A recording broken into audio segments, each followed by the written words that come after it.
And I assume you've hit record. Yeah, I hit it a long time ago. But we said record the first time. It's Thursday, May 1st, 2025. I'm Rim.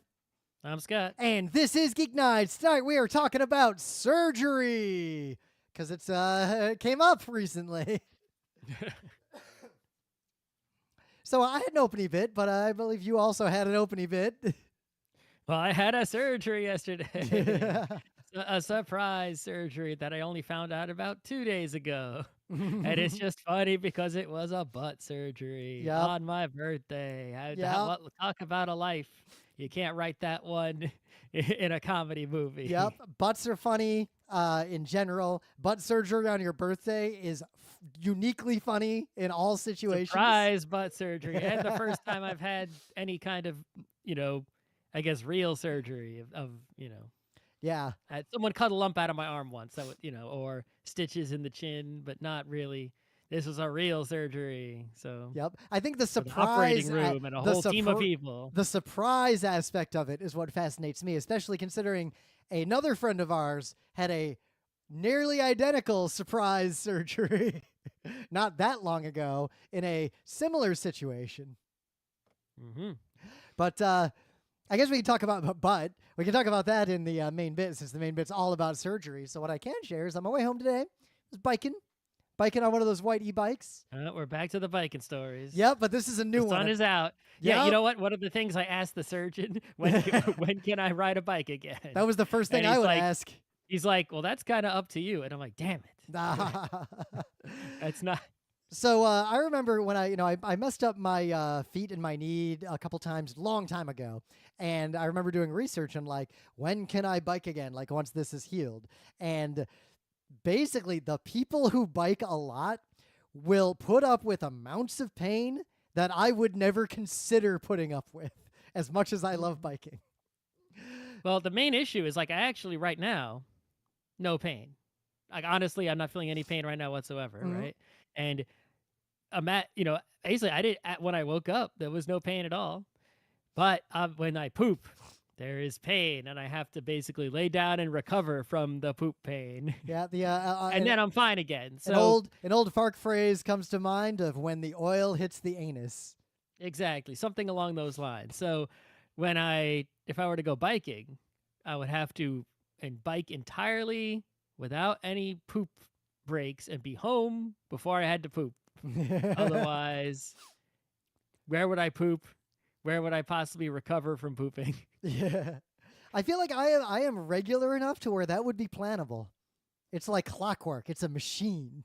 Yeah, but right now it's, are you going to be regular if you're in this situation? Yeah, probably not. But so I don't supplement my diet with any fiber. I never have. I kind of eat whatever garbage. And I think it's just a there but for the grace of God go I luck situation here, that I have not had this problem yet, considering that we are of the age where those things happen. My old man thing is sciatica.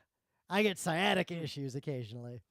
But anyways, I'm biking home on the white e-bike, and the thing about the white e-bikes is they just go one speed, really. So if there's another person on a white e-bike in New York, you can't pass them unless they slow down. Like, you're going to be going the same speed. So I'm biking, and I'm on the Queensboro Bridge, and there's someone on a white e-bike in front of me. But they're weaving around a lot, like almost hitting people, getting honked at. Their battery dead? No, they're going full speed, so I can't catch up to them. In fact, I'm hanging back a little bit because I foresee they're going to fall over at some point. But they weave and weave and weave and weave and weave, and they somehow don't fall over. And I think from behind, they're doing something on their phone because they're like looking down the whole time. They never look up. They don't even react when people like jump out of the way. They're weaving like crazy. So then someone's in front of them in a big old scooter because there's a bunch of traffic on the bridge, and they like look up at the last second and kind of slam into them and have a little crash, and it's not a bad thing. Like, no one looks super hurt. So I slow down to see if they need any help, and I notice this individual's phone has leapt forward and slid along the path. So I head forward a little bit because they don't seem like they're dying or not bleeding too bad or anything. And I see their phone. It's laying face up. The phone has what is clear. I don't know what the show was. Porn.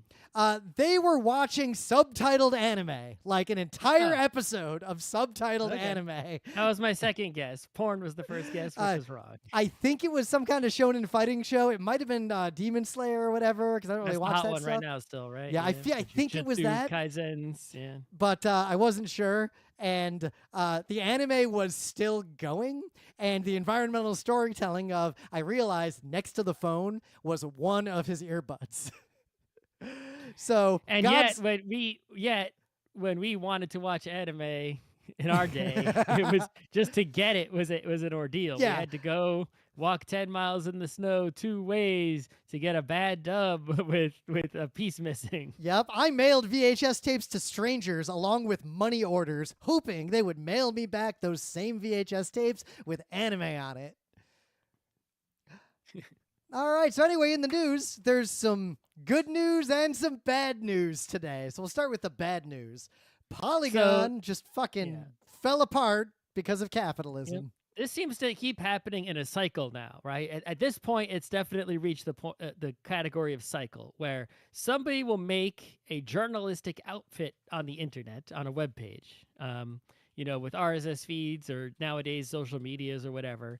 But they'll gather some writers together and cover a particular topic: technology, industry, cameras, or some folk, gaming in this case, video gaming. Yep. But I think mostly. what's really important is it's usually a group of people who are really good at this, who are who are editorial opinion about it is, I think, the key. Right. Like they will not just regurgitate. People will make a real journalistic outfit with real journalists who are good at writing and care and have subject matter knowledge usually. And they will start writing stories and, covering the news. And then you can go as a person in that hobby or area of interest. You can follow their RSS feed or read their website once a day or whatever it is you do. And now you can stay up to date on what's happening in that area. And so this happens. And yet, every single one of these, they start with the best intentions and they get all the best journalists and they're doing this great job. And somehow, eventually, it gets sold or taken over or lays everyone off, or it changes and it merges. And I would say this always happens for the exact same reason. It is expensive to pay salaries and to run this kind of stuff. So there's always investors. Those investors want a return. And you will never get enough of a return by providing a quality product. You either got to get 1,000 times more horrible ads to drive money, or you got to charge a bunch of money, which never works, or you got to sell the fuck out. Yeah, I mean, it's weird that somebody can do a Patreon and cover themselves, or a Substack and cover themselves, right?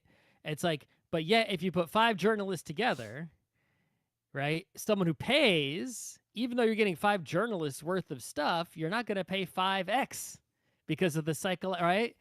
Mm-hmm. So because you're not paying 5x, all the journalists are making 1/5, and the math doesn't work there. It's if you would pay $1 for a GeekNights podcast Patreon, if we had a podcast network with 5 podcasts, would you pay $5? Yep, and that is the imbalance between the consumers of modern media and the producers of modern media. The media that is consumed is seen as a single unit of entertainment, regardless of the effort it took to create that entertainment.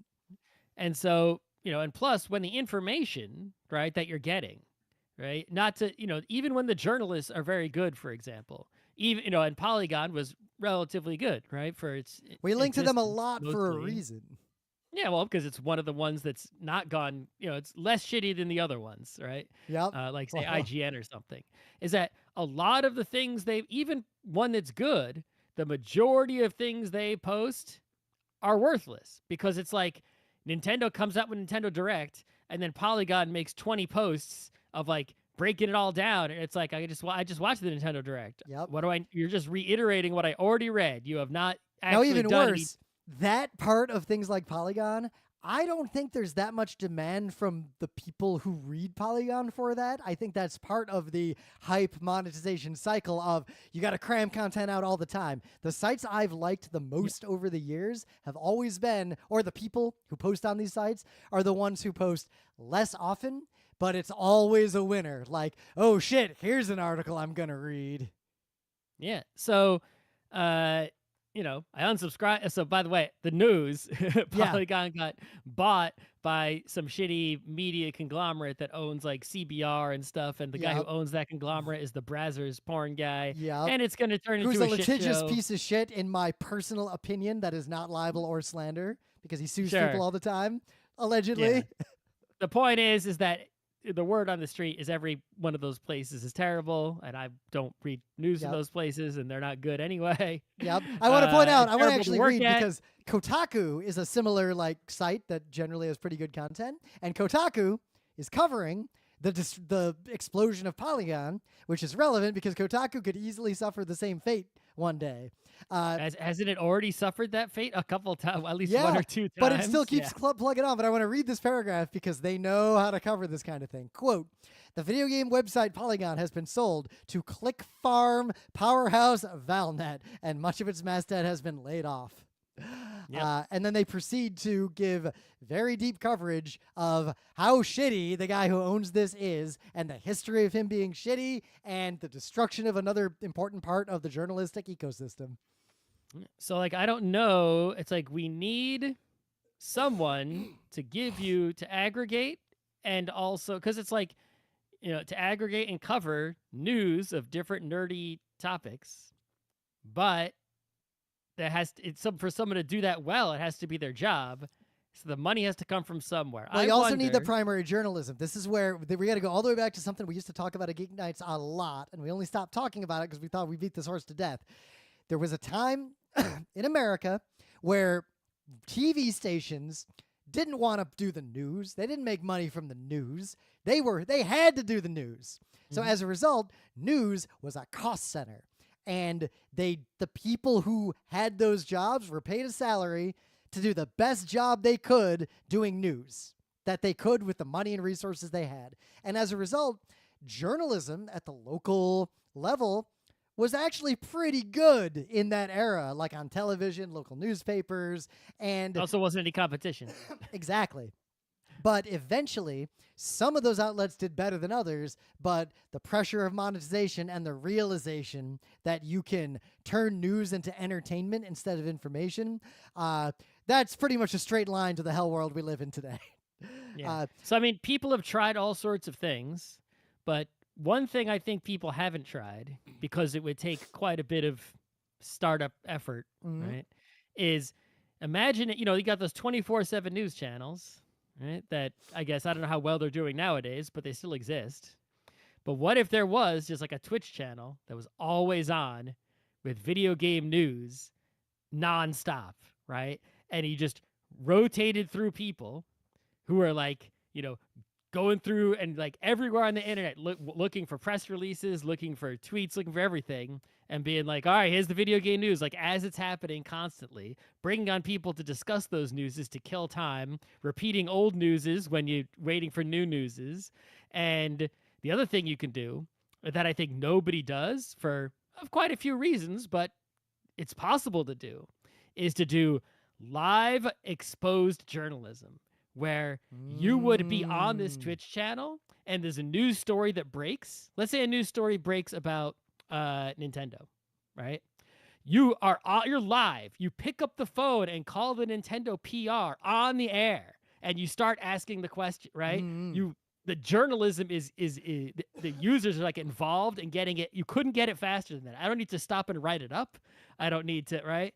And you can make money with that theoretically if you get enough subscribers. Well, I think the problem is you could make money with that, but I don't think the real 24/7 news networks actually make enough money. I don't think so either. And I think this would cost a lot to pay. It would. You need people all the time, right? Or at least a significant amount of the time every day. But not for nothing. Let's say someone would pay like me, like if they would pay us salary to commit 20-ish hours of content to this thing a week, that would be kind of a dream job. Like I would dive into that hardcore, but nobody's going to pay me that to live in New York. Yeah, I mean, some days would be easy, like if there's a PAX or something, but a lot of days would be pretty hard, But right? the hard You'd have days. to be, you'd be like, oh, so you spend a lot of time going to, like, Steam new Well, releases this is and why it's so expensive, because trying to call up devs. Like, I saw your game was released on Steam today. You want to come on and talk about it? Let's, the other you thing know. you do with a newsroom, because for reasons in my career, I actually have a more experience with actual newsrooms than you might think. Newsrooms will usually have the off-air people. I like this idea of the on-air journalism, which has been done before in many forms, but Okay. never in like a nerd factor. But you still need the offline investigative journalism people, who are, the slower the news is, the more time they spend doing deep dives and looking for the news that's not being reported, and you Yeah, can't aggregate. right. You need the investigative journalisms, right? That you can't possibly, you could watch part of it live, right? But a lot of it Yep. would be boring phone calls of like, no comment, Yeah, bye. you want to watch me trying to figure out something that happened with, I don't know, like the Overwatch community? Like, here's Rim reading through a Reddit and like DMing 100 people to see if anyone There are responds. one other kind of live journalism that people would watch would be like actual technological investigation. Like, we heard that these video cards were setting on fire. All right, well, we got 3 of them. All right, here we Yep. go. Right, and there are YouTubes that do that, but to just do it live, right? It's just channel is just nerdy things. The nerd news is just constantly happening all the time. Yeah. And then I guess you could have one person who basically every time a story runs, writes it, or you could even auto transcribe it and make a web page with an RSS feed. I think that would be that's just one model that could work. But I think clearly the model of web page with people writing stories is it kept failing in a cycle. People try it again, and the next one they make fails. They make a new one, it fails, and it keeps happening. Well, I mean, real news sites, it doesn't work either. Like, no one will pay for the news, so they end up going to the free sites. The free sites got to monetize based on ads. The ads are toxic, and it's a feedback cycle into hell. Yep. But if there is a wealthy, motivated nerd out there who wants to make this network happen, call us. Like, we'd be real good at it. Just saying. We do GeekNights live to tape. We don't edit for shit. The hard work would be finding you have to find the mix of people to cover enough aspects, right? Yep. It's like you got to find people for every major part of the place. You got to find RPG people. You got to find Magic the Gathering people. You got to find Pokemon people. You got to find MOBA people. Well, the other thing you got to do to do this right, I think you'd find MMO people. You find D&D people in every time zone, or at least as many of the time zones as you can. So there's a nice rotation, and you find people who have established presences. You find like all the YouTube channels that do that kind of thing in a narrow scope, and you just make a schedule where we're rotating through those people. You can even just pull in those other channels. Even this would have to be a big channel before it worked, because you're splitting up the Twitch money between everybody instead of one person. Yep. So it would have to be pre-funded, and the biggest key, it would have to be pre-funded by an investor who is not a piece of shit, who would be willing to run it at break even and never get a huge return. Someone who invested in something like this because they wanted it to exist. If all the people doing it could team up on their own somehow and could just start doing it, and and not be shitty. Yeah. Right. And not, but they're guaranteed to, if you do it that way, you're guaranteed to end up in one of those dramas between YouTube people. Yep. Oh, absolutely. That I wasn't even going to address the fact that the kinds of people who are good at this are rarely chill and capable of playing nicely with others. Because we'd have to keep the certain kind of shouty men off of that channel, or like it wouldn't, like I wouldn't watch it. Someone else would. Yeah, someone else would, but I wouldn't. I can't deal with the Who's that guy who yells about stocks that it's always wrong? Kramer? Oh, Imagine yeah. Like oh, my God. I am not a registered investment advisor. This is not investment advice. Don't listen to that guy. Do not listen to that guy. But imagine if there was that guy, but for video game news instead of stock my news. God, right? I couldn't. To quote something from a Fark article recently. This game got announced today. It's gonna be hot, guys. You got to go all in on this game. I'm telling you, $60 limited edition. It's worth it. That is what would be on the TV. Don't wait for the game of the year on this one. You're gonna be left behind. That is what would be on the TV in Hell's waiting room. So, in some good news, but only good because this is a step in the right direction. The situation is really bad. Of course, we live in Hell World, and our president's basically a wannabe Hitler. But if you're not aware, and I can't. If you're listening to Geek Nights and you're not aware of this, I don't know what to say.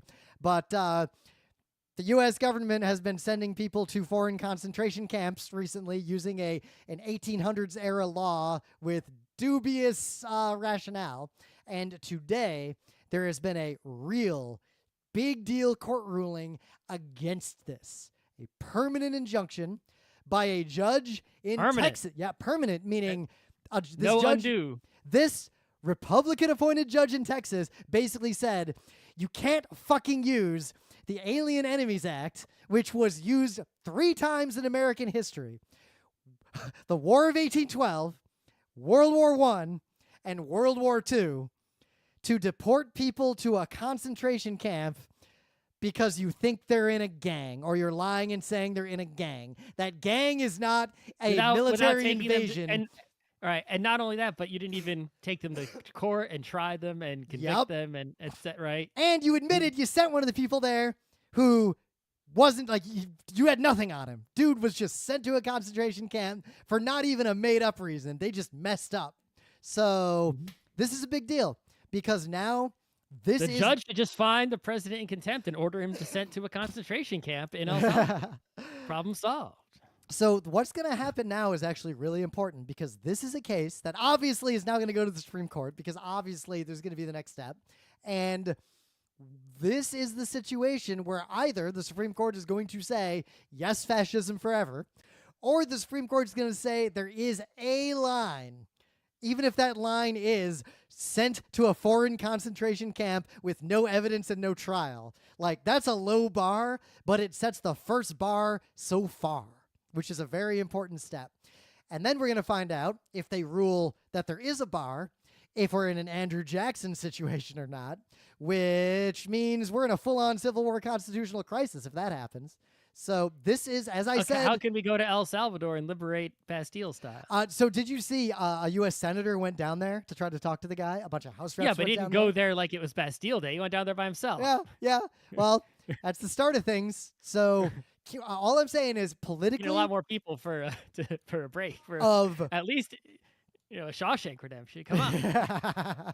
Of all the things that you could pay attention to or be ready to do something about in terms of the hell world of American politics, protests related to this court case are the most important, furthest along, highest impact things you could possibly do. If there is a march or a protest, you can get a boat capable of reaching El Salvador. Well, yeah, if you are a billionaire who is capable of doing something even more extreme, by all means. But if you are going to join a march or a protest, this is the case to watch. Look to the people who are smart in government, people you trust, and if they say it's time to do something based on this case, follow their lead. This is literally the furthest we have ever pushed back on this hell world situation. This is a big deal, and I wouldn't say that lightly. Now, I knew El Salvador was in Central America, but I haven't looked at it on a map in a long time. And sadly, it is on the bottom side and not the top side. So you have to get there from the Pacific Ocean or go through the canal. Yeah. Right? You can't get there from the Caribbean or the Gulf of Mexico. However, you could get there from Costa Rica, which is a super chill country that has been pacifist for a very long time and has universal healthcare. You could go to Costa Rica on the east side, walk across, and come out on the other side, and then take a boat to El Salvador. Yep. Costa Rica just makes it a little more annoying if it was, if it was up in like the Yucatan side, the northern side, it would be much easier to rescue people. Yeah. Now, it's funny, just zooming in on Google Maps here. Costa Rica is the only place in Central America I have ever been because there's a bunch of stars there from the last time I was down there. I've been to Aruba, which is not Central America, even though the latitude is the same. Nope. I've been to Liberia, Ocotal, and Monteverde and Santa Elena in Costa Rica. And in South America, I've been to Sao Paulo. And that is it for that part of the world. I may, there's a chance of me going to Argentina. I have so many coworkers there. I got to go back to one Germany coworker in a few did go weeks. there, but I have not gone there. I think that would be fun. I had a couple of Argentinian friends who I worked with at my last job, and they were super cool. Yeah, Argentina's got all kinds of problems. They got a crazy guy in charge like we do, but, they're living, I guess, somehow. Yep. I guess the one, it's funny, in the year 2025, being an American is interesting, partly because we are now kind of officially as shitty as a lot of the rest of the world, as opposed to any argument you could make that the U.S. is somehow doing better. Like we're on a straight line to Hitler right now. But anyway, things of the day. So this is a channel I followed for a long time. It's basically a linesman, meaning in terms of electrical power distribution, this is an expert whose job is like this guy we've done before. I might have done this guy once a long time ago. I think his existence, but this video got me really going because he's someone who deals with like power. But this is a case where he investigated a complex situation where somebody was stealing electricity from the power grid, which I guess I always knew was feasible. Like that's the kind of thing you think, yeah, that's something someone could do. But I never thought about like the logistics of it. Like if I was gonna, if I'm in my apartment right now, I was gonna steal power directly from the New York City power grid, like Con Edison, without dying. How would I do it? And this video is this linesman explaining how he investigated a complex power stealing situation and figured out that someone was stealing power. And it's fascinating. Right. Well, if I was going to steal power in New York City, in an apartment building with many apartments, right? The way I would do it, if I knew how to not die. Oh, I just spliced us into the neighbor's line. Meter. Yes, I would go down to where all the meters are big, and they would catch basement. you immediately because they would notice your meter stopped moving. So this is what you gotta do. Right? I would go down to where the meters are, and I would dial my meter forward, right? Yeah. Manually, like a little bit each month. They don't move physically anymore, so that's not gonna work. Damn. They're read remotely. Those little rotating thing. You're showing your age. Those things are from like the 90s and 80s. Okay. Well, then never mind. But I would basically I would be on the neighbor's power, basically, but I would charge myself a close to flat rate, and then whatever I actually use. But yeah, if your meter doesn't move at all, obviously it doesn't matter how you stole it. They're gonna catch you when they read the meter, which they do. Yep. Someone's going to be like, all right, does someone live in that apartment? Yes. Are the lights on? Yes. Well, we're going to go investigate Mr. Scott Rubin and see where that power's coming from. Yeah. Oh, did it not move this month? Maybe they're on vacation. It didn't move 2 months in a row. All right. Did they pay the bill? Like, I feel like the real play is you got to work on your circuit breaker and basically power your heavy appliances from your neighbor. That's the way to go. Anyway, this video is fascinating. So what do you got? So there's this guy, speaking of all the journalism talk, right? There's a guy, Joon Lee. And Joon Lee is one of those guys who was a college, journalist guy. He went to, some sports. He worked his way up, right, from the bottom in sports journalism and was on ESPN television, right? Like he had made it to be a person who you could see on television. And then got laid off. And because of, he didn't explain in detail, so I don't know, but he's like, yeah, I couldn't work in sports journalism for like a few years because of the agreement or whatever, right? Who knows if there was a way around that? I don't know, but that's what he said. And so he did not work in his field of expertise for some years. And he has come back. Joon Lee this is the best part, he took his existing YouTube channel. And he just started, the first video he uploaded 4 weeks ago was my ESPN layoff taught me why sports media is broken. He's just doing it on his own on YouTube, but it's the same YouTube channel he's used his whole life, and he did not edit any of the past videos. Ooh. So the video that's older than a month, the newest that's older than a month is soaked in champagne at the World Series celebration 6 years ago. And then the video before that is iHome IDL45 Lightning Alarm Clock dock for iPhone 5 and iPad 4 11 years ago because he used to just interview tech gadgets on his own for fun. PreSonus Audio Box USB audio test from 12 years ago. Yeah, he just left his own life's YouTube channel and then just started uploading real videos of sports journalism that he's doing all by himself. and he's doing the stories that, and explaining things in detail and the kind of real journalism that you want. They're not too long. They're all less 15 minutes at the most, right? Something like that. They're not long like other YouTube people do go too long. Real journalism, high quality, and he promised he won't do any gambling ads because he's that kind of guy. Nice. If you don't know anything about Joon Lee, this is a good person. So if you want to follow some sports journalism that's free on YouTube, right, from someone who was good enough to at one time get a job at ESPN, now this exists. And I don't really see anyone else doing like this. So I was looking at our channel because the channel we use for Geek Nights is just my personal YouTube channel.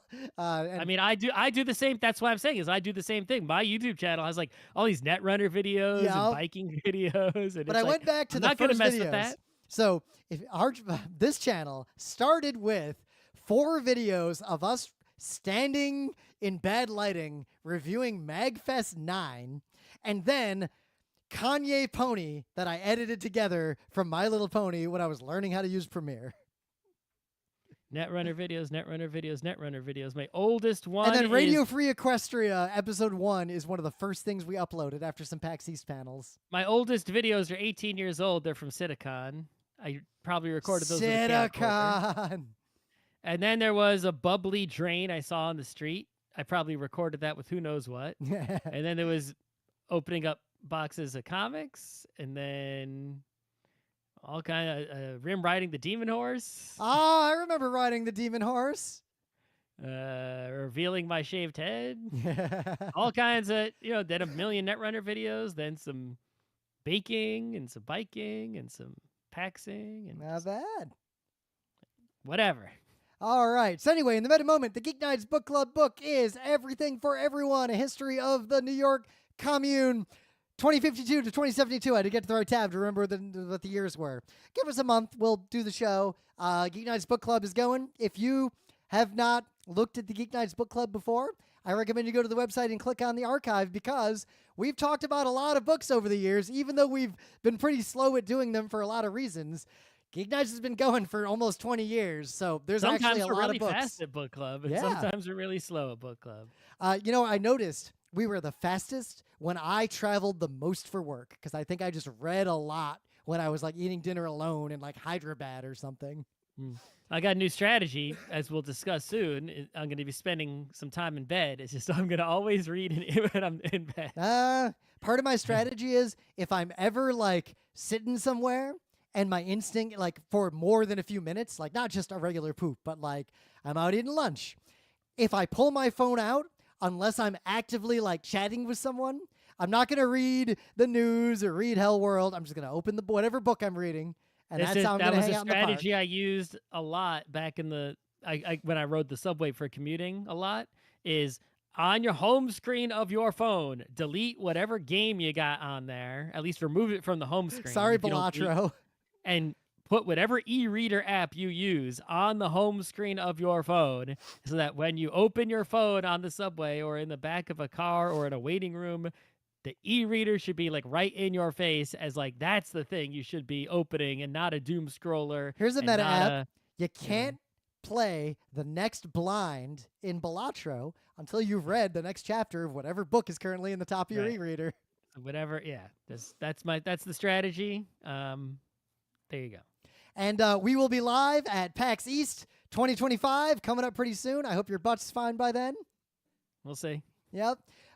Hopefully it's not a situation of now Rim has to do a bunch of panels solo, but I mean, if I did go today in my current condition, like I would be fine, perfectly fine until I had to poop, and then I would need to like retreat to the hotel and then retreat and recover and then return, and it might not. I don't know. There's no like the hotel shower heads don't come off, so it would be annoying. I don't know. It wouldn't be great. Well, you know what? We could invest in. We could buy a super soaker. I don't think that's enough. I need a little more than that. Hey, if I get a Super Soaker 300 or whatever the biggest one was, I don't know. I don't know if that's going to do it.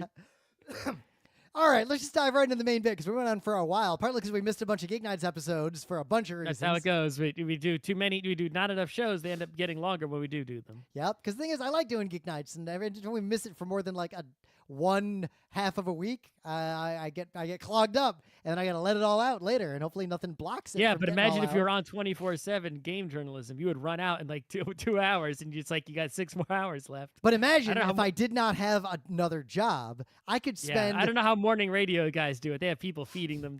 That's no wonder they go and start reading Fark out loud, right? Anyway, so surgeries. Yes. Right? Up until yesterday, I was a person who could say I've never really had a significant real surgery. Right? I have had 2 before this, but they were both minor. Yeah, I've had stitches here or there. Yeah, I've had and stitches. I had a lump removed from my arm, and it was just a local anesthesia, and I looked away. I had a lump removed from my eyebrow that they didn't even all. anesthesia. I went to the skin doctor. They looked at it, and the guy leans in, and then he says, "Hey, you know what? Hold on a second. Close your eye."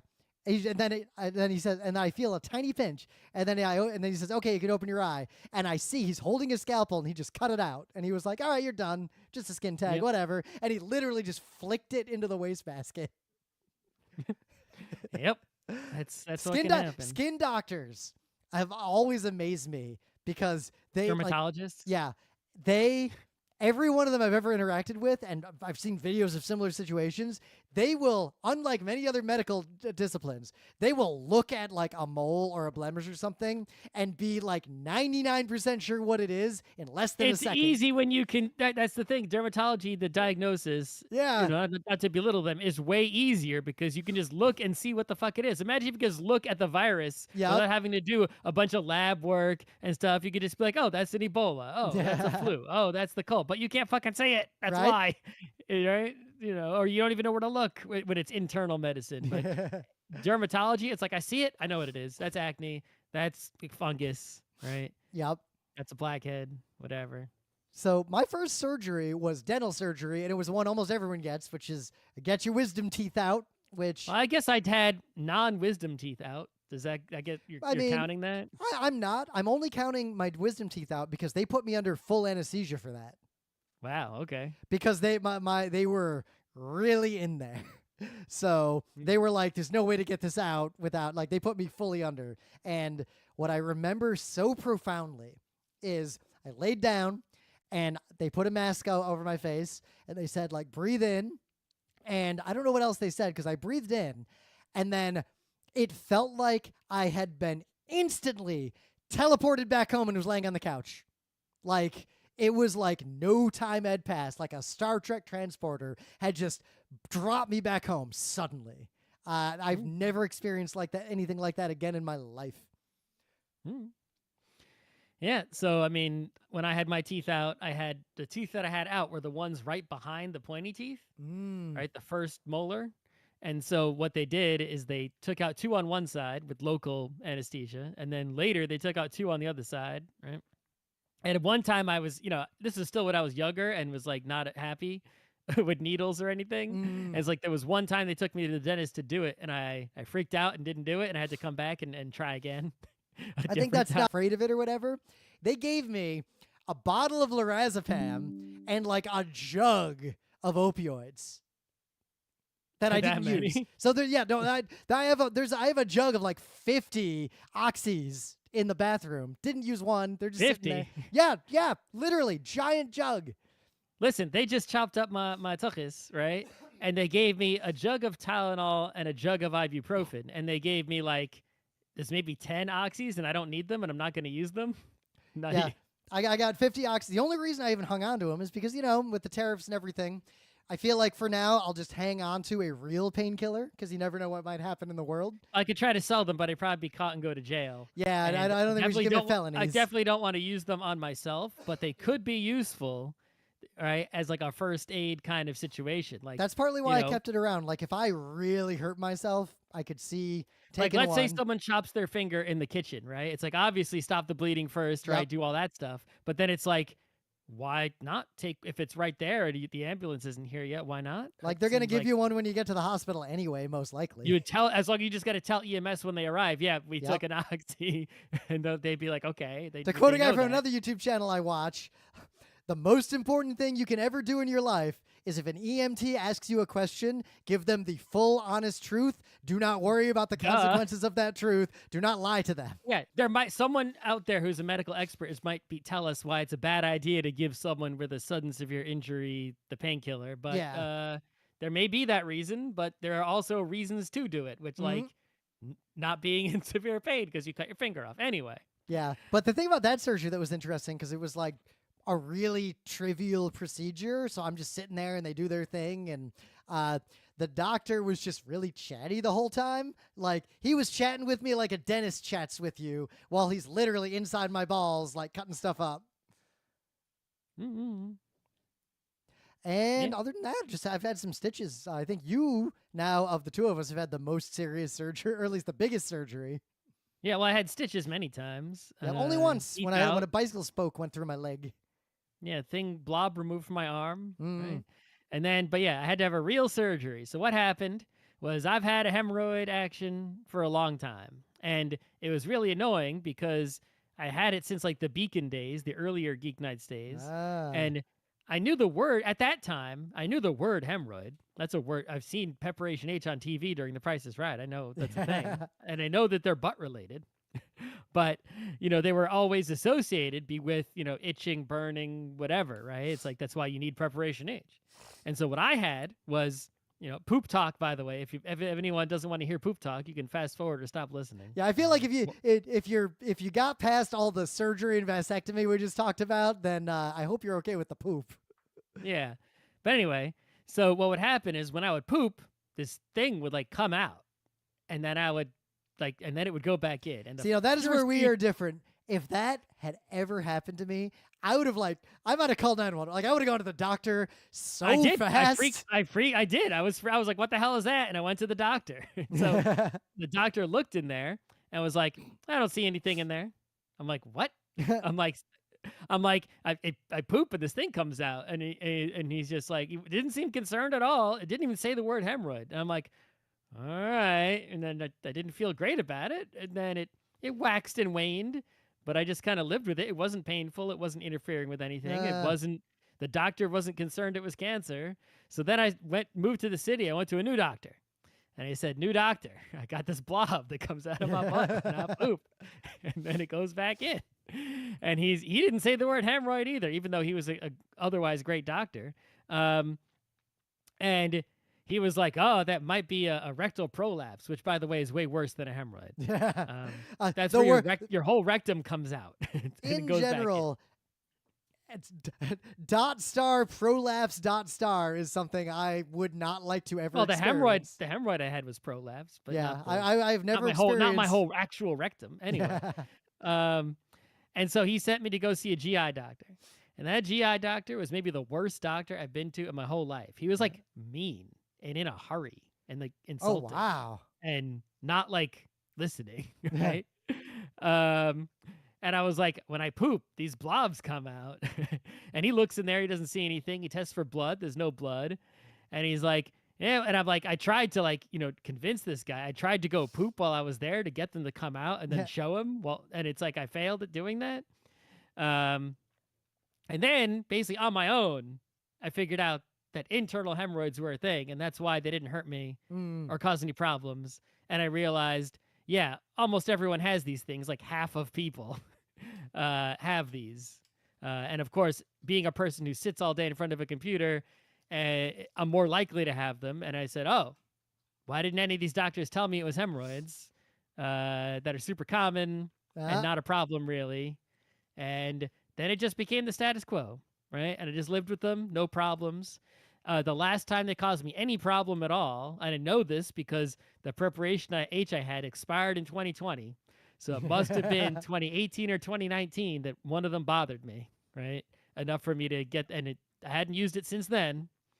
I just had a status quo of poop, push him back in. And it's like, that's how it is. My current doctor knew I had him. And the last time I went to get a physical, he's like, hey, you still got these hemorrhoids? And I'm like, yeah, but they don't cause me any problems. So I just push them back in. And he's like, all right, but if you want to do something about it, I'll give you a referral. And I'm like, okay, give me the referral. And if it's a problem, I'll go use the referral. And if not, I'll just let the referral sit there and I can use it whenever.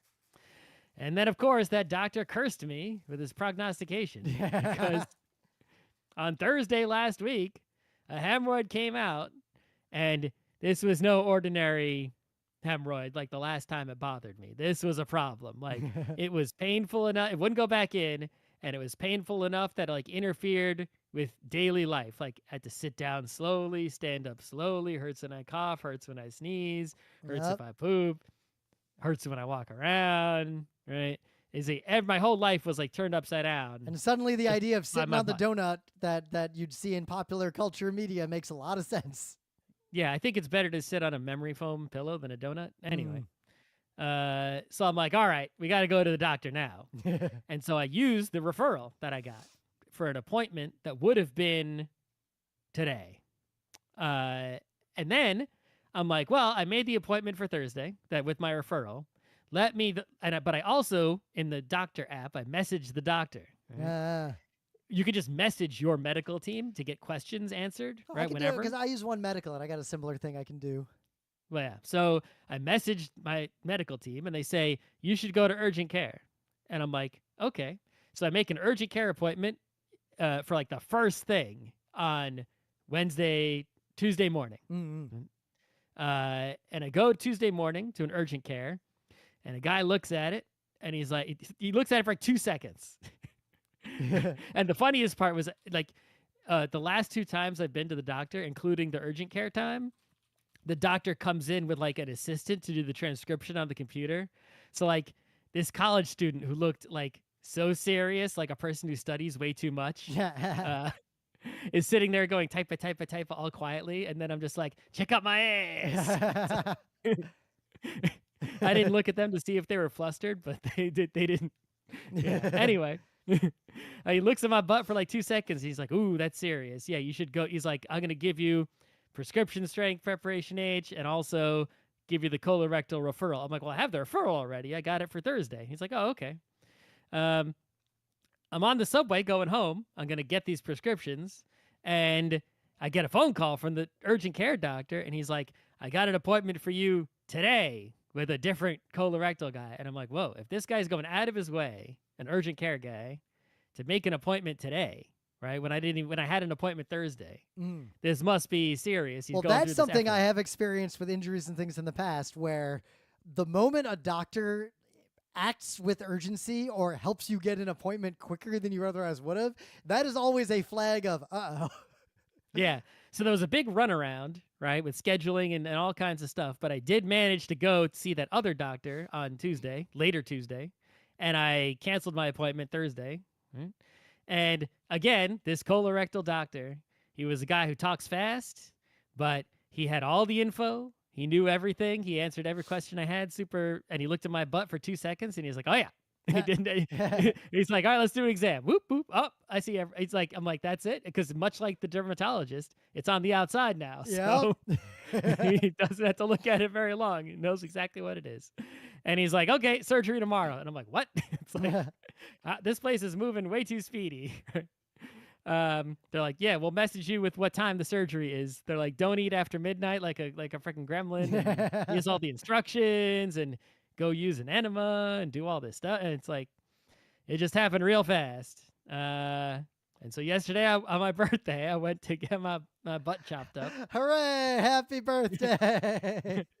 All the hospital people were saying happy birthday all the time. They were because if you interact with people who work in the medical profession, they usually have a pretty dark sense of humor, because all you can do is laugh at the cruel realities of an evil world. So they were like, you're talking about like the vasectomy guy chatting you up. Yep.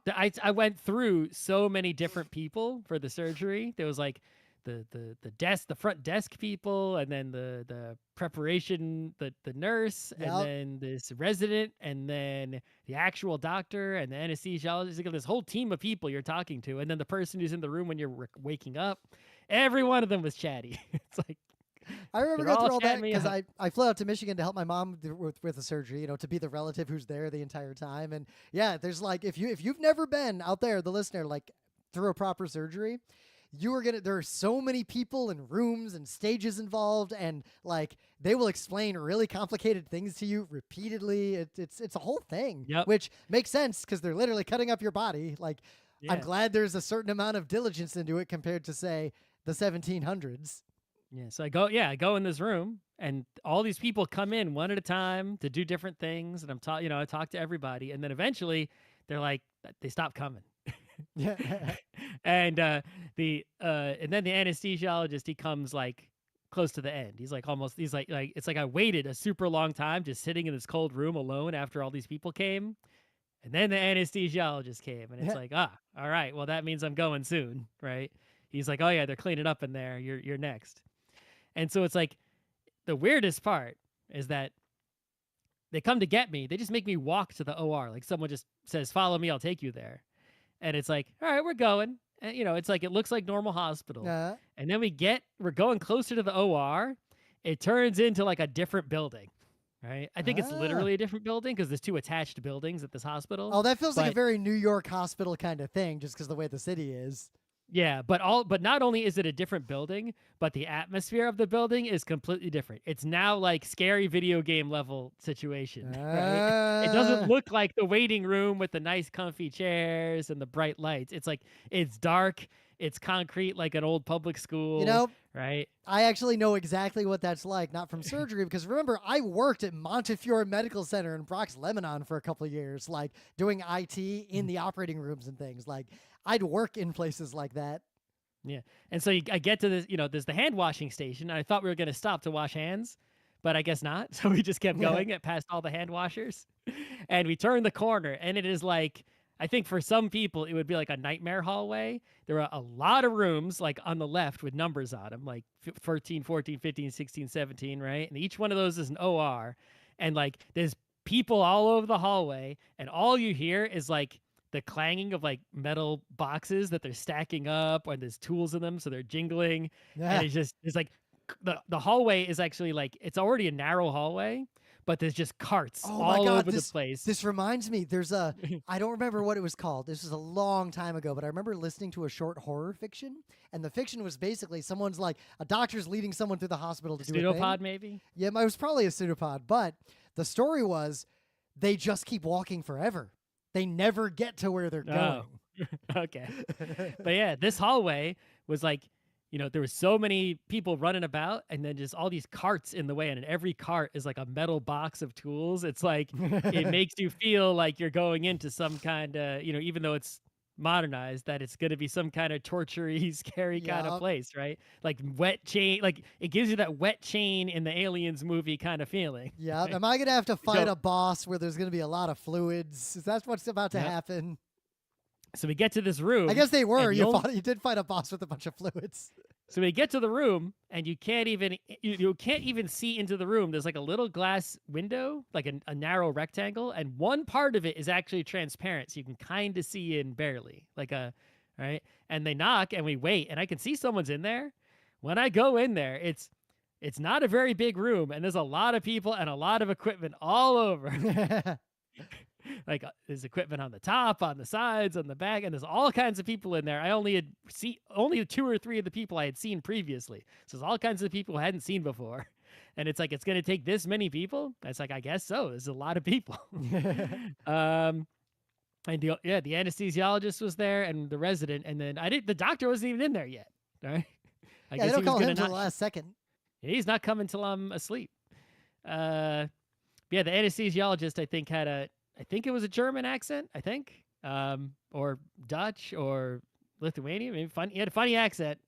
They laid me down on the thing. I was going to lay down the wrong direction, but they fixed that. And then the IV that they gave me at the beginning didn't work, so he put in a new one on the other side. And then he asked me like what my favorite drink was, and I was like, water. Milkshake.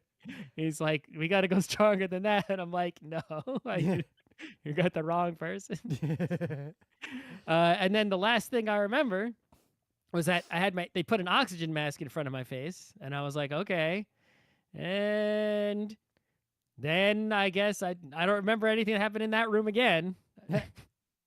But I woke up like slowly, I guess. It felt like normally waking up, right? Like, slightly dreaming or thinking about something. And Mm. then not until my eye actually opened, I was like, oh, right. That's I'm not just waking up like in bed or something. Like I'm waking up in this completely different place. And there was someone sitting there waiting for me to wake up, a new person again, Yeah. who was all chatty. And I'm like, well, that's a good job. Sit and wait for people to wake up. That's way easier than all the other people. Yeah, you get like 2 or 3 Balatro blinds in, maybe. Yeah, but all my pains were gone at that moment. And I was like, wow, I expected to wake up in pain or nausea, but I just woke up like, hey, how's it going? Yeah, well, I know anesthesia has advanced even in the last like decade massively compared to what it used to be. Like I that think is an area technically that I was sedated and not general anesthesia, but it's like mm, if I'm unconscious and I don't remember, what's the difference? yeah.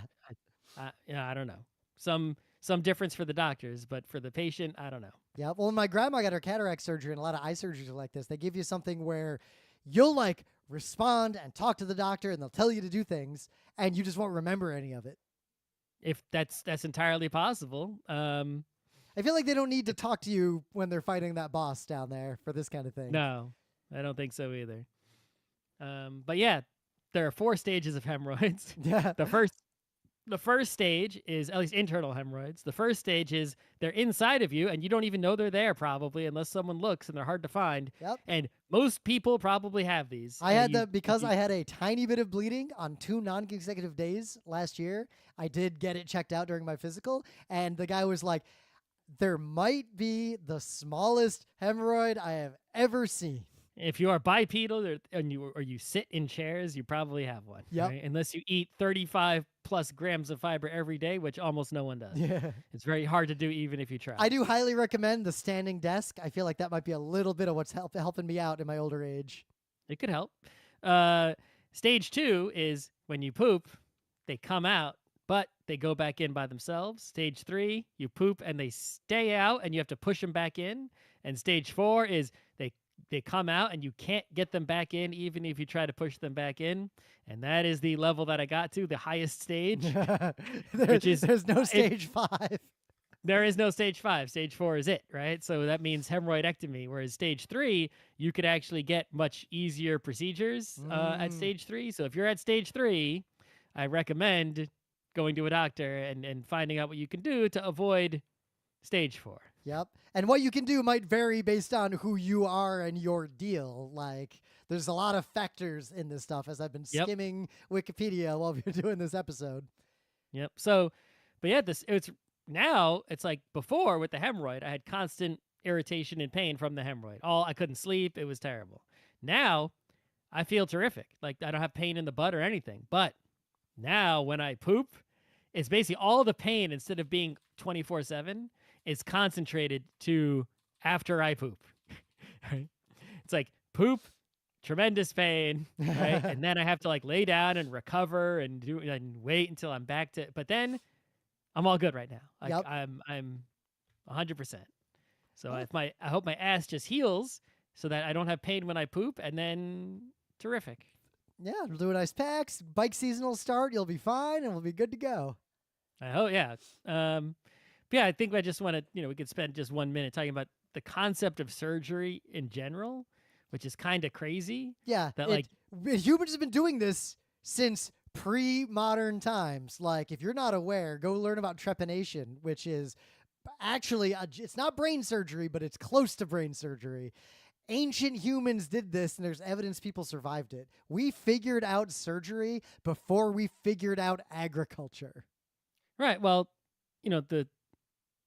historically, right, you didn't know anything about medicine or how human bodies work. You could at least look at someone's body and be like, yo, as that you don't know the word gangrene, you don't know what it is, but you look at someone's arm and you're like, that ain't right. Yep. Read like old Roman doctor accounts, and they describe things even if they don't understand them, and then they you can see them musing on how do we deal with this? Like, how do you put a bone back in? We don't know what that is, but we do know you can live without your arm, and that ain't good, and it's spreading, so we can chop off your arm and make sure you survive. And we don't know really what blood's all about, but we know you need it. and we know we want you to keep it inside you, right? Yep. And it can see that there are certain things that even primitive medicine knew, and there are also things that they didn't know, did unnecessary surgeries or bad surgeries or surgeries where you got infected because nothing was clean, they didn't know Yep. about Well, germs. a modern And example, because we're old enough to where when we were young, this was still common, even though it's barbaric and ridiculous today.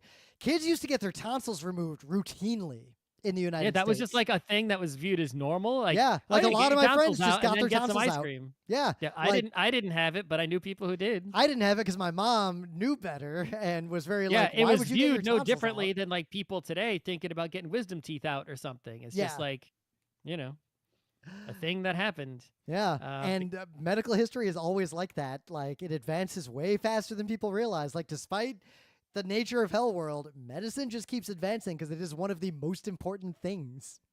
yeah. And now, the surgery that we do is obviously, based on science, right? It's like, ah, yes, your body is made of cells, right? And there are cases in which some cells are in bad shape or arranged Yep. poorly, and other cells are not. And we know which cells you need to live and which ones you don't need to live, and what constitutes good cells and not so good cells. And sometimes we can apply treatments to different cells to change them or to fix them or whatever. But sometimes you just got to remove some bad cells from your body and live your life with the cells you have remaining. Or sometimes you got to get a transplant and add some cells from the Yeah. outside, from And wherever I you think can that get them. a sort of real just moral here is that, and I think it's something a lot of people struggle with, even very educated people. Medicine is like modern doctoring and surgery are extremely effective and powerful. But at the same time, you can't just like fix a human body back to being perfect from all insults and injuries. There are trade offs, consequences, difficulties, side effects. And I think a lot of people, even today, still just have this idea either that surgery and going to the doctor will fuck them up permanently, or they think if I go to the doctor, everything will magically be perfect and exactly like it was before, when the answer is actually kind of in between those two. Yeah, I think this is one of the things that helps fake medicine thrive is people have a condition to which we don't really have a great answer, Yep. Like right? back pain, lower Or back pain. You know what the answer to yeah, that is? But you'll be a billionaire if you figure that out. right. It's like there are just, or some people just have conditions where it's like, even if we give you the best treatments we know about, none of them are going to really get you to feeling Yep. great and healthy and happy. So you don't have a lot of options. And people don't want to give up, which is like completely understandable. But not wanting to give up, but there is no answer. But you're going to keep trying means you're going to just try things that are fake. Yep. Right, that's what you're going to be doing. Even worse, the situation of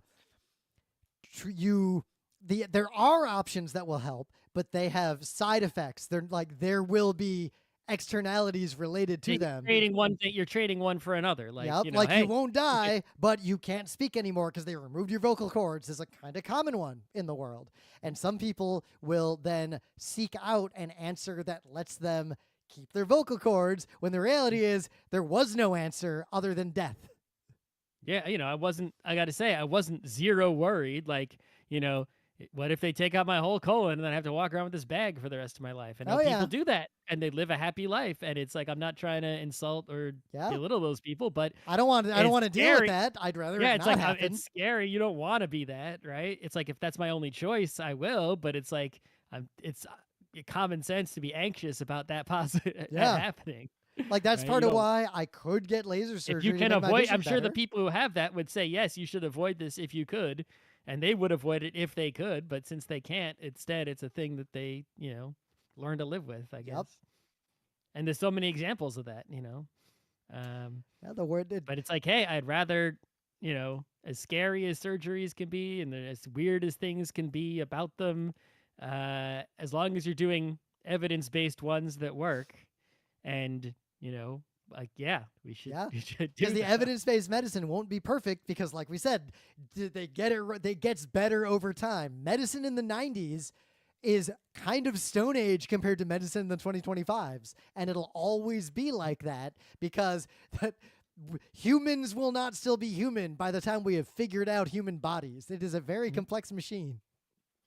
I think it's just really weird that the medicine that will heal you has hurts you, right? Whereas the fake medicine doesn't hurt at all. Well, the fake medicine. Well, because we know the way the fake medicine wins is that some things people will recover from naturally because, think about vaccines. Almost everything we can do to treat infections and disease, you can't actually directly treat them in many cases. You're just trying to buy the body time and help the body, the immune system, deal with it. It's very hard to treat things directly. We rely on the body to do a lot of work. We just help the body out, but we don't understand the body that well. So some percentage of people will survive things and then say the fake medicine helped them when really it was just random chance. And all the people the fake medicine didn't help can't complain because they're dead. Yeah, but it's imagine if you were scared of the surgery and just the fear of doing the surgery leads you down a different path. That is a common thing, especially among men in America. I believe a lot of anti-vax people are just chickens who want to avoid needles, so they tell themselves that it's not going to work. Yeah, and you know what? You know what I would say? Getting shots sucks. Very few people. I don't mind getting shots. Oh yeah, but we can admit getting a shot sucks. Just like how vaccines have. Yeah, I would rather not get one than get one, but getting one is the smallest deal. I'd be like, all right. Yep. But they told me the IV didn't work, and he put the IV in my other hand, and he put it right in my you can see this dot right here. But right? the DPT vaccine, the tetanus diphtheria one, that vaccine has a bunch of side effects. It'll make you feel like shit for a couple days. But you know what? That's better than getting tetanus or diphtheria. Yeah, you don't want those. All right, I think we've gone on plenty long. We went an hour 7.